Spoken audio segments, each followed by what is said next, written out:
मैं यहाँ पर कर रही थी फ्रिज साफ़ कर रही थी। तो क्योंकि 8 दिन में मैं अच्छे से साफ़ करती हूँ, वैसे मैं डेली साफ़ करती रहती हूँ। क्योंकि फ्रिज ऐसी चीज़ है कि हर चीज़ रख दो तो कोई ना कोई चीज़ फैल ही जाती है। तो मैं कपड़े से अच्छे से साफ़ कर रही थी उसको। यहाँ पर मेरी छोटी वाली बेटी बार आ रही थी क्या कर रही है मम्मी देखने के लिए। तो फ्रिज साफ़ करने के बाद मैं जा रही थी झाड़ू लगाने के लिए। तो मैं सोची कि पहले जल्दी से फ्रिज साफ़ बंद कर दूँ, नहीं तो ये खोलती है। करने के बाद मैं आ गई थी झाड़ू लगाने। तो यहाँ पर मैं झाड़ू लगा रही थी तो उसका खिलौना निकल आया था। इतना सारे समेट के रख दिए थे मैंने सारे, फिर भी कोई ना कोई खिलौना इनका ऊपर नीचे कहीं ना कहीं निकल रहा था बिस्तर के नीचे। तो मैं झाड़ू लगा के फिर सारे बर्तन धोए थे, बोतल सारी साफ़ की थी फ्रिज की। फिर मैं पानी भरने के लिए चली गई थी। तो पहले मैंने झाड़ू लगाई, फिर झाड़ू सारे हॉल में और रसोई में सारे झाड़ू लगा के, और फिर मैंने सारे बर्तन साफ़ किए थे, चाय वगैरह के बोतल भी पड़ी हुई थी। मैं आ गई थी बाहर, ये बालकनी धो रही थी क्योंकि इसमें खूब सारी मिट्टी हो रखी थी। तो पहले मैंने कहा इसको धो देती हूँ पानी चला के। फिर इसको धोने के बाद मैंने पानी भरा था, सारी बोतल वोतल भर के रखी थी। तो मैंने ये यहाँ पर धो रही थी बालकनी। तो मेरी बेटी जो वीडियो रिकॉर्ड कर रही थी, और वीडियो रिकॉर्ड करके फिर मैंने पूरा पानी भरा था अपना। फिर पानी भर के सारा फिर मैं गई थी पोंछा लगाने के लिए। तो यहाँ पर सारी बोतल डब्बे और जो मटका था वो सारा भर के रख दिया था मैंने। तो क्योंकि एक बार भर लेती फिर शाम को नहीं भरना पड़ता, ये डब्बा भर के रख देती हूँ तो बोतल भर जाती हैं शाम के टाइम। तो दूसरे दिन ही भरना पड़ता है पानी, रोज़ शाम को नहीं भरना पड़ता। फिर यहाँ पर मैं आ गई थी पोंछा लगा रही थी।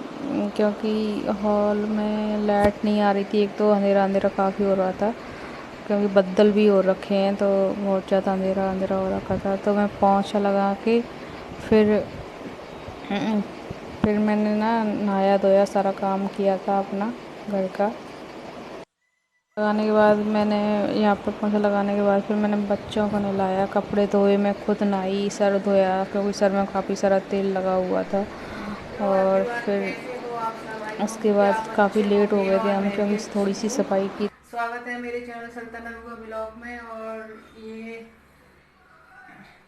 मैं ना सुबह से सारा काम कर रही थी, लेकिन मैं आप लोगों के कैमरे के सामने नहीं आ रही थी क्योंकि मैंने ना सर धोया है, शुक्रवार है, तो मैंने बहुत सारा तेल लगाया हुआ था मेरे बालों में। और तो फिर मैंने सोचा कि चलो नहा धो के ही बात करते हैं आप लोगों से।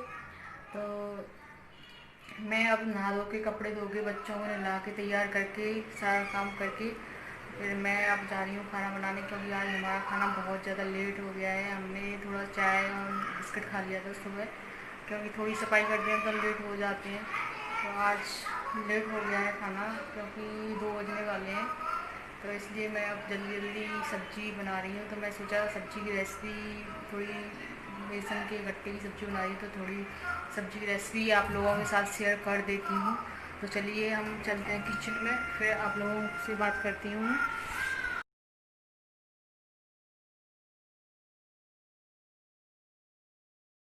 मैं आ गई थी किचन में और मैंने बेसन ले लिया था 4 बड़े चम्मच, थोड़ी सी मिर्ची पाउडर डाल लिया था उसमें, थोड़ा सा मैं नमक डाल रही हूँ इसके अंदर, और थोड़ा सा मैं इसके अंदर डालूँगी बेकिंग पाउडर और अजवाइन क्रश करके।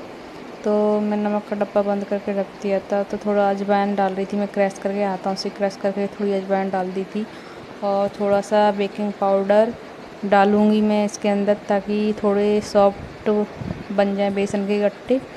और आप देखना मैं कैसे बनाऊँगी बेसन के गट्टे। और इसमें थोड़ा सा मोहन भी डालना पड़ता है, तो 2 बड़े चम्मच मैंने तेल भी डाला था, थोड़ी हींग भी डाली थी इसके अंदर। तो फिर मैंने इसको अच्छे से मिक्स कर लिया था, और मिक्स करने के बाद फिर मैंने इसके अंदर डाला था मोहन के लिए ऑयल। तो ये यहाँ पर 2 बड़े चम्मच के हिसाब से मैंने डाल दिया था। मैं अंदाजे से ही करती हूँ, कोई ज़्यादातर नापती नहीं हूँ मैं, तो अंदाजे से करने पे भी फिक्स होता है सारा। और यहाँ पर मैं पानी डाल के थोड़ा थोड़ा करके इसको घोल रही थी, अच्छा सा बैटर बना रही थी मैं इसका। तो ज़्यादा गाढ़ा भी नहीं बनाना चाहिए, ज़्यादा पतला भी नहीं, क्योंकि ज़्यादा गाढ़ा बनाते हैं तो ज़्यादा टाइट हो जाते हैं वो। तो मैंने ऐसे बीच वाला बनाया था। फिर उसको, आप सोच रहे हो बेसन के गट्टे के लिए इतना पतला क्यों बना रहे हो, तो मैं आपको बताती हूँ कि मैं ये बनाने जा रही हूँ इडली वाला जो कुकर होता है उसके अंदर। बेसन के गट्टे बनाऊंगी। तो फिर मैंने इसको अच्छे से घोल लिया था। घोलने के बाद फिर मैंने यहाँ पे बेसन के इडली वाला वो ले लिया था कुकर, और पानी गर्म कर लिया था। तो यहाँ पे मैंने सारा बेसन इस इडली के जो है बनाने वाला खांचा उसके अंदर डाल दिया था, और फिर पानी भी गर्म हो गया था तो मैंने उसके अंदर रख दिया 10 मिनट के लिए। 10 मिनट में ही पक गए थे सारे। और देखो एक गेट बजा रही है, मेरी बेटी है छोटी वाली। और यहाँ इधर मैं मसाले भी पीस लूँगी सारे, लहसुन प्याज और हरी मिर्ची जो भी अदरक पीस लिया था मैंने। तो इधर मैं चेक करके देख रही थी ये हो गए कि नहीं हो गए। तो हो गए थे तो मैंने उनको हटा दिया था और कढ़ाई रख दी थी गैस पे, क्योंकि जल्दी हो रही थी, क्योंकि बहुत ज़्यादा लेट हो गया था खाना। तो इधर मैंने तेल डाल दिया था छौंकने के लिए, और इसमें थोड़ी सी राई और अजवाइन और हींग भी डाली थी मैंने छौंक के लिए। वो दिखा नहीं पाई, रिकॉर्ड नहीं कर पाई मैं।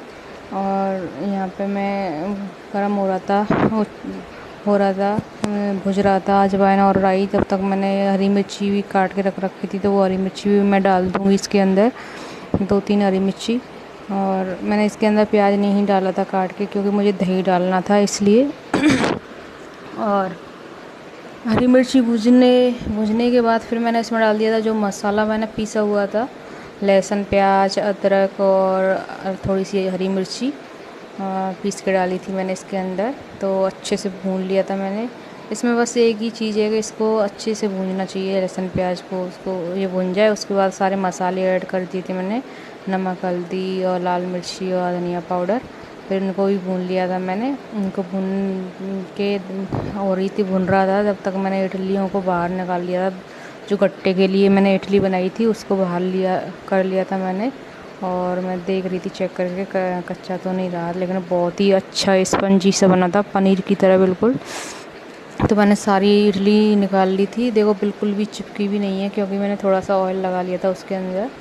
और यहाँ पे मैं इसको ठंडा होने के लिए रख दूँगी, थोड़ी देर ठंडे हो जाएंगे, फिर उसके बाद काट लूँगी। तो इधर मेरा मसाला भुन गया था, तो मैंने इसमें थोड़ा सा दही रखा था मेरे पास। दही ज़्यादा नहीं था, थोड़ा ही था, तो मैंने वो दही डाल दिया था।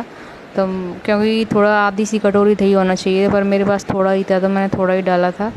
और फिर मैंने इसमें थोड़ी सी इमली का पानी रखा हुआ था मेरे पास, तो वो इमली का पानी डाल दिया था मैंने थोड़ा सा, ताकि खट्टे हो जाए। थोड़ी सी सब्ज़ी खट्टी हो जाती है, अच्छी लगती है बेसन की।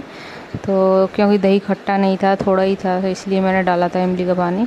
और यहाँ पे मैंने सारे काट रही थी इडली करके, और देखो कितने अच्छे से कट रहे थे, बिल्कुल ही सॉफ्ट हो गए थे, बिल्कुल भी नहीं टूट रहे थे, और आराम से ऐसे कट रहे थे। पनीर को काटते हैं ना, पनीर भी नहीं कटता इतने अच्छे से, तो इतने अच्छे से ये कट रहे थे। और मैंने सारों को काट के कटोरों के अंदर रख लिया था। फिर मैंने मसाला भुन गया था, दही जो डाला था भुन गया था, उसके बाद मैंने उसमें पानी ऐड कर दिया था, तो ये भर के रख दिए थे। फिर मैंने चेक किया मसाला बनाया कि नहीं बनाया, तब मसाला भुन चुका था। तो फिर मैंने उसमें पानी डाल दिया था अंदाजे से, जितना हम लोगों को पतला करना है उतना पानी मैंने डाल दिया था, और फिर इनको डाल दिया था। फिर ये मैं खदकने के लिए छोड़ दिया था, ये 10 मिनट के लिए। तो यहाँ पर मैंने ये सब्ज़ी छोड़ दी थी खदकने के लिए, खदक जाएगी। फिर उसके बाद मैं थोड़ा सा गरम मसाला और डाल दूँगी, धनिया कटा हुआ। अगर मेरी सब्ज़ी की रेसिपी आप लोगों को पसंद आई हो तो प्लीज़ मेरे चैनल को सब्सक्राइब करना, लाइक करना और कमेंट करके बताना मुझे मेरा वीडियो कैसा लगा। और तो देखो धनिया डाल दिया, गरम मसाला डाल दिया। बहुत ही अच्छी सब्ज़ी बनी थी, बिल्कुल लग रही थी पनीर की तरह, बहुत ही अच्छा कलर भी आया था। तो अगर मेरी सब्ज़ी और की रेसिपी और मेरा वीडियो अच्छा लगा हो तो मेरे